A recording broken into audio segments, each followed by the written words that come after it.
Hi guys! I'm here at Robinson's Galleria, kaya dali nyo na ang mga copies nyo para mapirmahan ko na yan. Sobrang kakaiba siya para sa akin. Kasi yung first cover ko, medyo parang patwitams pa kahit pa sexy. Pero ito, this time, very classy siya.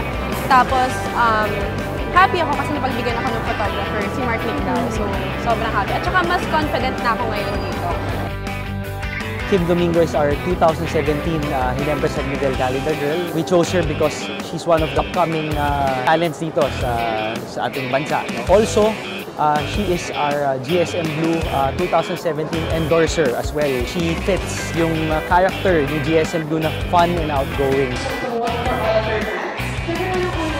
Thank you sa naging punta po at Pilipinas. Sa mga hindi pa nakakabili, available pa po yan. So, sana nakakabili. And don't forget to watch Bago Again every Friday. At showing pa rin po ang Get When Returns. Right? Thank you so much.